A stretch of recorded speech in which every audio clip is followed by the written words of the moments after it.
اعوذ باللہ من الشیطان الرجیم، بسم اللہ الرحمن الرحیم۔ بیٹا، ہماری گفتگو ان جملوں کے بارے میں تھی جن کا محلاً کوئی اعراب ہوتا ہے۔ ان میں سے آپ 5 جملے پڑھ چکے، آج 6واں جملہ اور انشاءاللہ 7واں جملہ پڑھیں گے، ٹھیک ہے؟ تو فی الحال یہ 7 جملے تو پورے ہوں، پھر بھی ان کی بحث پوری نہیں ہوگی، پھر تنبیہ کی صورت میں آگے بھی بحث ہے، لیکن جملے آج انشاءاللہ پورے ہو جائیں گے۔ 6واں جملہ ہے التابعۃ لمفرد، وہ جملہ جو کسی مفرد کا تابع ہو، ٹھیک ہے؟ یہ ہے 6۔ اور 7واں جملہ یہ ہے کہ ایسا جملہ جو تابع ہو کسی ایسے جملے کے جس کا محلاً اعراب ہوتا ہے۔ مثلا جملے حالیہ کا محلاً اعراب ہوتا ہے، ٹھیک ہے؟ یہ اس پہ عطف ہو رہا ہے، تو جملے حالیہ محلاً منصوب ہے، تو یہ بھی محلاً جو ہے کیا ہو جائے گا؟ منصوب ہو جائے گا، ٹھیک ہے؟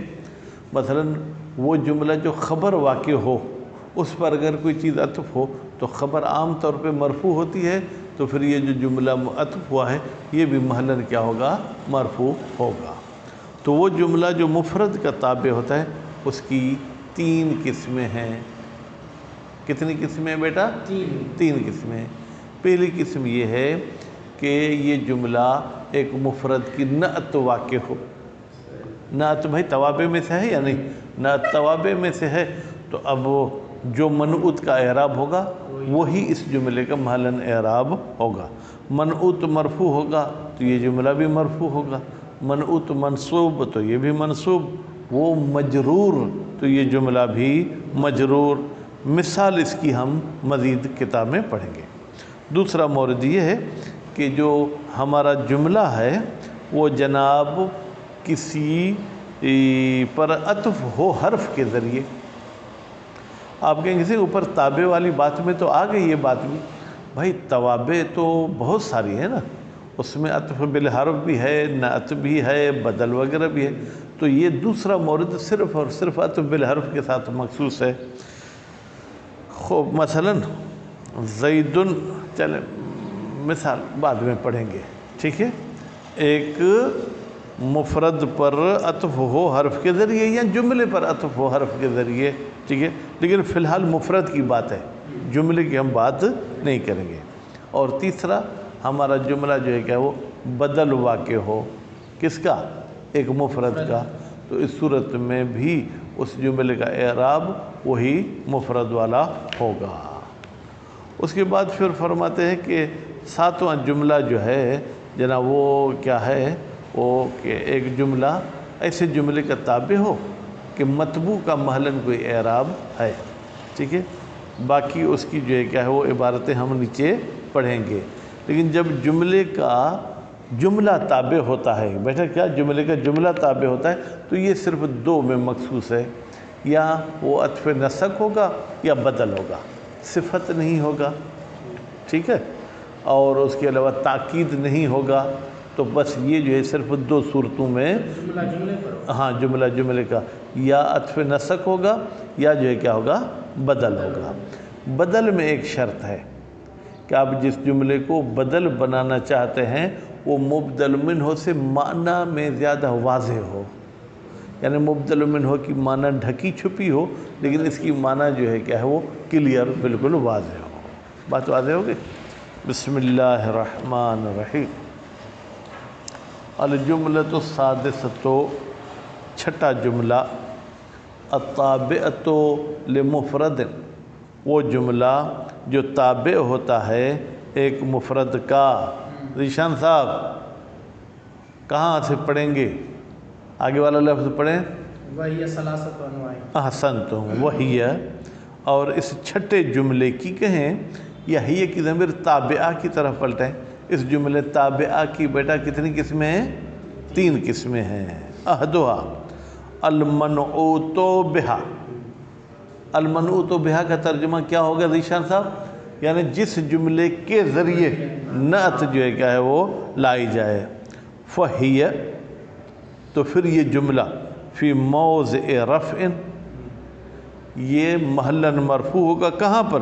فی نحو قولہ تعالی، اس قسم کے قول میں، یعنی ہر جگہ یہ آیت ہونا ضروری نہیں ہے۔ من قبل ان یاتی یوم لا بیع فیہ، بیٹا اب لا بیع فیہ، بیع لا کا اسم ہے، فیہ اس کے اپنے متعلق کے ساتھ مل کر خبر ہوگا۔ یہ جملہ ہے جو صفت ہے کس کی؟ یوم کی، ٹھیک ہے، اور یوم جو ہے کیا ہے؟ وہ یاتی کا فاعل ہے، ٹھیک ہے، وہ مرفوع ہے تو نتیجے میں یہ بھی مرفوع ہوگا۔ ونصب، نصب بھی پڑھ سکتے، ونصب، اوپر آپ نے رفع پڑھا، ٹھیک ہے، فہی فی موضع رفع ونصب، اور یہ جملہ جو محلاً منصوب ہوگا کہاں پر؟ فی نحو قول امام علی بن الحسین علیہ السلام۔ یہ کون سے نمبر والے امام کا قول ہے ذیشان صاحب؟ رابع۔ ہاں، لک الحمد حمدن، اے پروردگار تیری ہی تعریف ہے، ایک ایسی تعریف یدوم بدوامک، جو تعریف تب تک باقی رہے گی جب تک تو باقی ہے، ٹھیک۔ شاہد مثال ہماری اس میں ہے کہ حمدن جو ہے کیا ہے؟ گویا کہ منصوب ہے، تو نتیجے میں یہ یدوم بدوامک صفت ہے اس حمد کی، لیکن یہ بھی جو ہے کیا ہوگی؟ وہ منصوب ہوگی۔ حمدن منصوب کیوں ہے؟ ہاں حمدن ہاں، منصوب کیوں ہے؟ ظاہراً یہ مفعول مطلق ہونا چاہیے۔ وَجَرٍ فِي نَحْوِ قَوْلِ الْقُمَيْتِ فِي نبی صلی اللہ علیہ وآلہ وسلم، اور یہ جملہ جو نعت واقع ہو رہا ہے یہ محلاً مجرور ہوگا جیسے کمیت کا قول ہے نبی کے بارے میں۔ یہ جو ہے کیا ہے جناب؟ خیر مسترضع و خیر فطیم، نبی کریم سب سے بہتر دودھ پینے والا بچہ ہے، وہ خیر فطیم، فطیم یعنی جب بچہ دودھ سے جدا ہوتا ہے، اور دودھ سے جدا ہونے والا بھی سب سے بہتر ہے۔ میں سب سے بہتر کا ترجمہ کیوں کر رہا ہوں؟ کیونکہ خیر اس میں تفضیل ہے۔ وہ جنین اقر فی الارحام، اور یہ بہترین بچہ ہے جو ارحام ماں کے رحم میں رکھا گیا۔ اب ہماری شاہد مثال کس میں ہے؟ وَجَنِينٍ أُقِرَّ فِي الْأَرْحَامِ، یہ اقر فی الارحام یہ صفت ہے جنین کی۔ کس کی صفت ہے بیٹا؟ جنین کی۔ اب جنین جو ہے کہ فطیم پہ عطف ہوا، ٹھیک ہے، فطیم مجرور ہے تو نتیجے میں جنین بھی مجرور ہے۔ اب جنین مجرور ہے تو اس کی صفت بھی کیا ہوگی؟ مجرور ہوگی۔ الثانی، بھائی ان تین قسموں میں سے دوسری قسم، ٹھیک ہے، المعطوفۃ بالحرف، وہ جملہ جو عطف ہوتا ہو حرف کے ذریعے، جیسے زید منطلق، زید مبتدا منطلق خبر، وہ ابوہ ذاہبون، زید فرض کریں آزاد ہے اور اس کا باپ جانے والا ہے، ٹھیک، واو واو عاطفہ ہے۔ اب فرماتے ہیں ان قدرت الواو عاطفتاً علی الخبر، اگر فرض کیا جائے کہ یہ واو جو ہے کیا ہے؟ عطف کرنے والی ہے کس پر؟ صرف خبر پر، صرف منطلق پر۔ اگر پورے پہ کریں گے تو پھر جملے پر عطف ہو جائے گا، پھر پہلا جملہ مستأنفہ ہے، جب اس کا کوئی اعراب نہیں ہوگا تو اس کا بھی کوئی اعراب نہیں ہوگا۔ فَلَوْ قُدِّرَتِ الْعَطْفُ عَلَى الْجُمْلَةِ فَلَا مَوْضِعَ لَهَا، قدرت بے معنی فرضت، اگر فرض کیا جائے کہ یہ جملہ جو وہ ابوہ ہے یہ عطف ہے پہلے والے پورے جملے پر، فلا موضع للجملۃ ثانیہ، تو پھر دوسرے جملے کا بھی کوئی محل اعراب نہیں ہوگا۔ اور دوسری صورت، او قدرت الواو واو الحال، یا تقدیر میں رکھا جائے اس واو کو کہ یہ واو حال ہے، فلا تبعیت، تو پھر بھی تابع والے بحث سے ہم خارج ہو جائیں گے۔ جملے کا محلاً جو اعراب ہوگا منصوب، لیکن تابع والی بات نہیں ہوگی۔ والمحل نصبون، نصبون بے معنی منصوبون، مثلا یہ محلاً منصوب ہوگا۔ الثالثو، ٹھیک ہے جناب، تیسری نوع، النوع الثالثو، نوع کی وجہ سے ہم ثالث کہہ رہے ہیں، المبدلتو، وہ جملہ جو بدل لایا جائے، کہ قولہ تعالی، جیسے اللہ تعالیٰ کا قول ہے، ما یقال لک، جو کچھ تمہیں کہا جاتا ہے، الا ما قد قیل لرسل من قبلک، وہی کچھ ہے جو تم سے پہلے والے نبیوں کو بھی کہا گیا تھا، ٹھیک ہے۔ ان ربک لذو مغفرۃ وذو عقاب علیم، وہ کیا بات تھی کہ تمہارا پروردگار جو ہے کیا ہے، وہ صاحب مغفرت بھی ہے اور تمہارا پروردگار ہمیشہ کی والا عذاب دینے والا بھی ہے۔ اب سنیں کہ ما قد قیل، اگر اس قیل کا قائل خدا کو مانے تو پھر یہ ہمارے محل بحث میں ہوگا، یعنی تمہارے خدا کا کہنا جو پہلے والے نبیوں کے لیے تھا وہی تمہارے لیے بھی ہے۔ لیکن اگر ہم ما قد قیل کو کفار کے بارے میں کہیں، یعنی یوں کہیں کہ جو کچھ کفار پہلے نبیوں کو کہتے تھے وہی کفار تمہیں کہتے ہیں، تو پھر یہ ہمارے محل بحث سے کیا ہو جائے گا، خارج ہو جائے گا۔ فَإِنَّ وَمَا عَمِلَتْ فِيهِ، بتحقیق ان وما اور وہ الفاظ عملت ان فیہ جن میں ان نے عمل کیا ہے، مثلا ان نے عمل کس میں کیا ہے، رب میں عمل کیا ہے، رب اس کا اسم ہے، لذو مغفرت اس کی کیا ہے، خبر ہے، بدل یہ بدل ہے کس کا، مما ما کا، وصلتہا اور ما کے صلے کا، ٹھیک ہے۔ کون سی ما؟ جو قیل سے پہلے ما ہے، ما یقالو والی نہیں، جو قیل سے پہلے۔ وجاز اسناد یقالو الی الجملۃ، اور جائز ہے کہ خود یقالو کی نسبت دی جائے کس کی طرف، جملے کی طرف، تو نتیجے میں پھر وہ جملہ کیا ہو جائے گا، نائب فاعل ہو جائے گا، ٹھیک ہے۔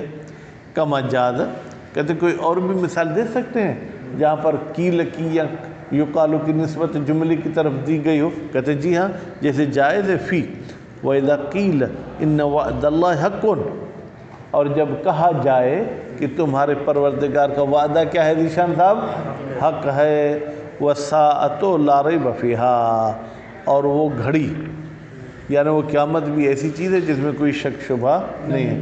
هذا كله إن كان المعنى، هذا كله، یہ جو ہم بحث کرتے ہیں کہ یہ ما کا تابع ہے یا ما کا تابع نہیں، یہ سب اس صورت میں ہے جب اس آیت کی ہم معنی یہ کریں، ما یقول اللہ لک، وہ چیز جو پروردگار کہتا ہے تمہیں وہ وہی ہے جو ما قد قیل، جو تم سے پہلے والے پیغمبروں کو تمہارے رب کی طرف سے کہی گئی تھی۔ فاما ان کان المعنی، لیکن اگر اس آیت کی آپ ایسے معنی کریں، ما یقول لک کفار قومک، وہ باتیں جو تمہیں تمہاری قوم کے کافر کہتے ہیں، وہ کون سی باتیں ہیں، من الکلمات المؤذیۃ، یعنی ایسے جملے جو تمہیں اذیت دیتے ہیں، اللہ، وہ ایسی باتیں ہیں جو کہی گئی تھیں یا کفار نے کہی تھی، کون سے، الماضون، وہ کفار جو گزر چکے تھے وہ بھی اپنے انبیاء کو کہتے تھے، فالجملۃ جملۃ استئناف، پھر تو یہ جملہ مستأنفہ ہوگا، اور جملہ مستأنفہ کا محلاً کوئی اعراب نہیں ہوتا ہے۔ وقال ابن جنی، اب دیکھیں نام پہلے بھی، جیسے ہمارے ہاں بھی نام کھبڑ خان، اک خان، کانڈیرو خان، تو یہ ابن جنی، جنی کے بیٹے نے کہا، فی قولہ، شاعر کی اس قول میں، اللہ اشکو، میں پروردگار کی طرف شکوہ کرتا ہوں، ٹھیک ہے، شکوہ کرتا ہوں یعنی عرض کرتا ہوں، ٹھیک ہے، بالمدینہ حاجت و بشام اخرى، میری ایک حاجت مدینے میں ہے، ایک حاجت شام میں ہے، ٹھیک ہے، کیف یلتقیان، اب یہ دونوں حاجتیں میری پوری کیسے ہوں گی، ہاں ٹھیک ہے، یہ دونوں حاجتیں پوری کیسے ہوں گی، کہتے ہیں پہلے تو ہمیں واضح کر کے بتائیں کون کس کا تابع ہے، کہتے ہیں یہ کیف یلتقیان جملۃ الاستفہام بدل من حاجت و اخرى، یہ بدل ہے کس کا، حاجت کا اور اخرى کا، اے اللہ اشکو حاجتین، اس کا مطلب یہ کہ میں پروردگار کے بارگاہ میں عرض کرتا ہوں دو حاجتوں کا، تعذر التقاؤہما، جن کا آپس میں ملنا مشکل ہے۔ اچھا، یہ سب استفہام کون ہے، کیف یلتقیان؟ ہاں جی ہاں، ٹھیک ہے، تو نتیجے میں جب یہ بدل ہوگا کس کا، حاجت کا، تو حاجت بیٹا مجرور ہے، تو نتیجے میں وہ بدل بھی جو ہے کیا ہے، وہ مجرور ہوگا، نہیں مرفوع ہے، اشکو بالمدینۃ حاجت و بشام اخرى، ٹھیک ہے، اشکو کا مفعول ہونا چاہیے، ہاں مفعول، جی ہاں مفعول۔ الجملۃ السابعۃ، نتیجے میں یہ جملہ منصوب ہوگا۔ الجملۃ السابعۃ، ساتواں جملہ جس کا محلاً اعراب ہوتا ہے۔ التابعۃ، ایسا جملہ جو تابع ہوتا ہے لجملۃ لہا محل، ایک جملے کے لیے جس کا خود اپنا محل ہوتا ہے۔ وَيَقَعُ ذَلِكَ، جملہ جملے کا تابع ہوتا ہے کہاں پر؟ فی بابے، دو بابوں میں۔ کون سے دو باب؟ ایک نسق، کیا؟ ہاں نسق کا نہیں بولو پھر ماضی ہو جائے، نسق، اور بدل خاصہ۔ ویسے تو توابع 5 ہیں لیکن یہ صرف 2 تابع میں پیش آتا ہے۔ فالاول، جناب نسق والے کی مثال، نحو قول امیر المؤمنین علیہ الصلاۃ والسلام، جیسے مولا امیر کا فرمان ہے، انا وضعت فی صغر بکلاک للعرب وکسرت نواجم قرون ربیعۃ و مضر۔ مولا امیر اپنی شجاعت کی کوئی بات کر رہے ہیں لیکن ابھی وہ ترجمہ صحیح طریقے سے میرے ذہن میں نہیں ہے۔ شاہد مثال ہمارے اس میں کہ وکسرت، یہ عطف ہے کس پر؟ بھائی پہلے والے جملے پر، وضعت فی الصغر۔ اب اگر اس کسرتوں کو انا کو چھوڑ کر صرف وضعت پر عطف کریں تو وضعت خبر ہے کس کی؟ انا کی۔ وضعت مرفوع ہوگا محلاً، تو یہ جملہ بھی محلاً مرفوع ہوگا۔ لیکن اگر آپ کہتے ہیں کہ نہیں انا کے ساتھ ملا کر اس پر عطف ہے، پھر وہ جملہ مستأنفہ ہو جائے گا، اس کا محلاً اعراب نہیں ہے، تو پھر اس کا بھی محلاً اعراب نہیں ہوگا۔ اذا لم تقدر الواو للحال، بھائی یہ تابع والی صورت اس وقت بنے گی جب واو کو واو حالیہ نہ مانے۔ ولا قدرت العطف علی الجملۃ الکبریٰ، بھائی جملے کبریٰ صغریٰ آپ کے ذہن میں ہوگا، جہاں جس جملے کی ابتدا میں مبتدا ہو تو اس کو ہم کبریٰ کہیں گے، اور جس جملے کی صرف خبر کو مد نظر رکھیں اور خبر جملہ ہے تو پھر ہم اس کو کیا کہیں گے؟ صغریٰ کہیں گے۔ کہتے ہیں اگر پورے جملے کبریٰ پر عطف کریں گے تو بھی ہمارے محل بحث سے خارج ہو جائے گا۔ وثانی، ثانی سے مراد کیا ہے بیٹا؟ دوسرا تابع جملہ، ٹھیک ہے۔ انہوں نے کہا تھا نا بابے، پہلا باب گزر چکا، وثانی یعنی دوسرا باب۔ شرط الثانی کون الثانیۃ اوفا من الاولی، دوسرا جملہ زیادہ وفا کرتا ہو۔ وفا کرتا ہو بمعنی زیادہ واضح ہو، کس بات میں؟ بتأدیۃ المعنی المراد، پہنچانے میں، کس کو؟ اس معنی کو جس کا میں نے ارادہ کیا ہے۔ جیسے اقول لہو، بھائی کوئی میزبان تھک گیا، سیلاب کا موسم تھا، وہ آ کے بیٹھے جانے کا نام ہی نہیں لے رہے ہیں، تو اقول لہو، میں کہتا ہوں اس سیلابی کو، ارحل، رحلت کر، ٹھیک ہے۔ لا تقیمن عندنا، رحلت اگر نہیں سمجھا تو پھر کہتا لا تو، بھائی ہمارے پاس کبھی کبھی ہرگز نہیں رہو، تو قیمن میں پھر انہوں نے تاکید بھی ہے۔ اب ارحل کی بھی معنی وہی جانے کی ہے، لیکن ارحل سے جو ہے ہر ایک جانے کی معنی ممکن ہے نہ لے۔ عام طور پہ ہمارے سندھی میں تو کہیں گے رحلت کر یعنی مر جا، ٹھیک ہے۔ لا تقیمن آ کے کہتا ہے کہ بھائی میں مرنے کی بد دعا نہیں دے رہا ہوں لیکن جانے کا کہہ رہا ہوں، تو یہ لا تقیمن عندنا ارحل کا بدل ہے، ٹھیک ہے۔ اب ارحل کو بھی اقولوں کے لیے اگر مفعول مانے، ٹھیک ہے، تو یہ جملہ پورا محلاً منصوب ہوگا، تو نتیجے میں بدل بھی کیا ہوگا؟ منصوب ہوگا۔ فإن الدلالة الثانیہ، ٹھیک ہے، چل ترجمہ شعر کا ذہن میں ہے تو بتا دیتا ہوں۔ اقول لہو، میں اسے کہتا ہوں، ارحل، رحلت کر، لا تقیمن عندنا، ہمارے پاس تم رہائش نہیں کرو، وإلا، اگر رہتے ہو، فکن فی السر والجہر مسلما، تو پھر تمہارا ظاہر باطن مسلمان ہونا چاہیے، منافقت نہیں کرو، ٹھیک ہے۔ فإن الدلالة الثانیۃ علی ما ارادہ، بتحقیق دوسرے جملے کی دلالت کرنا علی ما، ہو چاچا، اس معنی پر جس کا متکلم نے ارادہ کیا، کون سا؟ جانے والا، من اظہار الکراہیت، اور دوسرا اس نے یہ چاہتا کہ بھائی مجھے نفرت ہے کس سے؟ لإقامت ہی، تیرے رہنے سے، بالمطابقت، یہ دوسرا جملہ جو ہے دلالت مطابقت کے ساتھ کراہت پر دلالت کرتا ہے اور جانے پر دلالت کرتا ہے، بخلاف الاولی، پہلے میں کچھ تکلف اور پہلے میں کچھ جو ہے نا وہ دنیا داری کو رکھا گیا ہے، چھپ چھپا کے پردے کے اندر جانے کا کہہ رہا ہے، ٹھیک ہے۔ تو یہاں پر دوسرا جملہ پہلے کا جو ہے کیا ہے وہ بدل ہے۔ اب تنبیہ بھی اگر پڑھتے تو بہتر تھا، لیکن بس کرتے ہیں۔ صلی اللہ علیہ محمد و آل محمد۔